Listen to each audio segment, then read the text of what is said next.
죽는다는 것에 대해서 사실 우리는 그렇게 흔하게 자주 또 매우 밀접하게 생각하지는 않는 것 같습니다.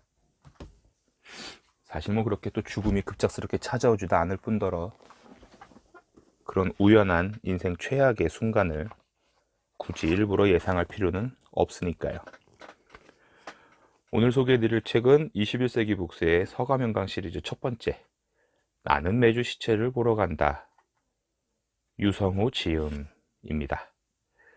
이름만 들면 낯선 이분이 사실은 우리가 그 매주 토요일 밤마다 보는 그것이 알고 싶다에 자주 나오는 법의학자 분이신데요. 아마 얼굴 보면 다들 아실 거예요.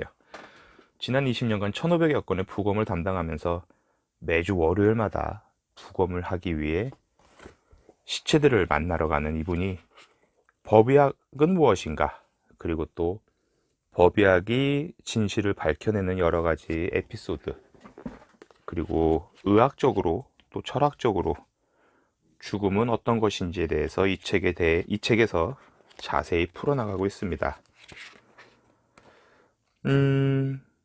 의외로 좀 놀라운 면이 우리나라의 타살률이 세계에서 그렇게 높지 않다는 거죠. 뭐 10만 명당 극히 일부에 지나지 않는 통계라고 하는데, 근데 또 그것보다 더 재밌는 부분은 자살을 하는 사람들의 보편적 통계예요. 노인들이 굉장히 많았고 젊은 여자들도 적지 않았다고 합니다. 하물며 우리보다 교육 환경이 훨씬 더 좋은 폴란드의 청소년 자살률이 우리보다 높다는 결과는 여러 가지 의미를 전해주는데요. 책은 전반적으로 죽음이라는 공통된 키워드를 갖고 크게 세 가지의 카테고리로 이야기를 이어나가고 있습니다.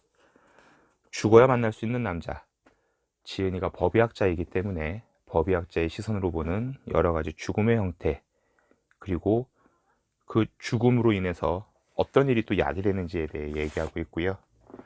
두 번째는 우리는 왜 죽는가 라는 타이틀로 과연 죽음이 우리의 인류 역사에 그리고 또 현재에 얼마나 많은 보편적 정서를 주고 있는지에 대해서 얘기하고 있습니다.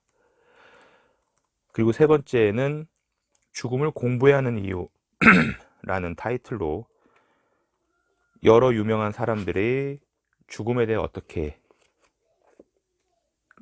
대처해야 했고 또 그런 방법들을 통해서 우리들이 앞으로 죽음을 어떻게 맞이해야 하는가에 대해서 논하고 있습니다.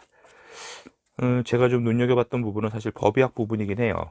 어릴 적에 탐정이 되고 싶기도 했고 또 그것이 알고 싶다를 주제에 따라서는 꼭 챙겨보는 입장으로서 시체들이 주는 데드사인, 그리고 누군가를 죽일 수는 있지만 그 시체가 주는 데드사인까지는 조작할 수 없다는 어떤 물리학적인 한계, 자연계가 주는 그 한계에 대한 이야기는 정말 몹시도 매력적이었고요.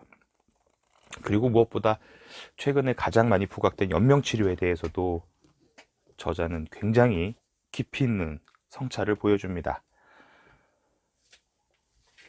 죽지 않고 여러 가지 의료기기와 호스를 삽입한 상태로 중환자실에 누워서 1년, 2년, 길게는 수년, 10년이 넘겠죠. 과연 그것을 삶의 지속으로 봐야 되는지, 그리고 우리는 그런 순간도 이제는 지혜롭고 현명하게 안정적인 죽음으로 이끄는 디딤판으로 마주해야 할지 고민을 하게 됩니다. 죽기 전에 유서를 써야 한다던가, 혹은 죽는 방법, 뭐 사후 장래에 대한 이야기들도 가볍지만 유쾌하지만 분명 우리에게 필요한 숙제일 것입니다. 그러고 보니까 예전에 고등학교 때 윤리 선생님이 해주신 얘기가 좀 떠오르네요.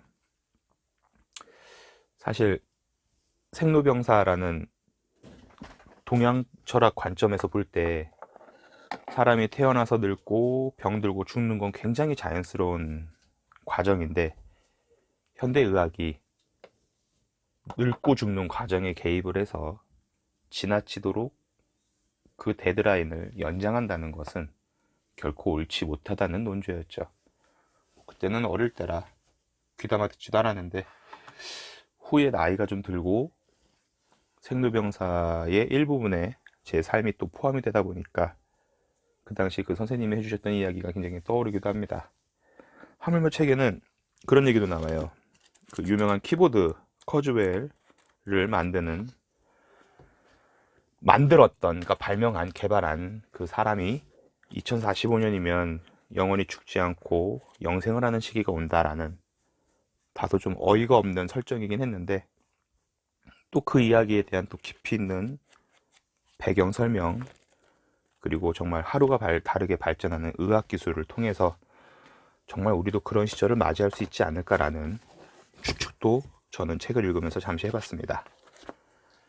인공지능이 이세돌과 겨뤄서 거의 전승을 얻어냈고, 물론 이세돌도 한 번 이기긴 했지만, 그리고 불과 15년, 20년 전이면은 당연히 죽을 수밖에 없는 질병들이 지금은 너무 아무렇지도 않게 완치에 가까운 결과를 보여주고 있습니다.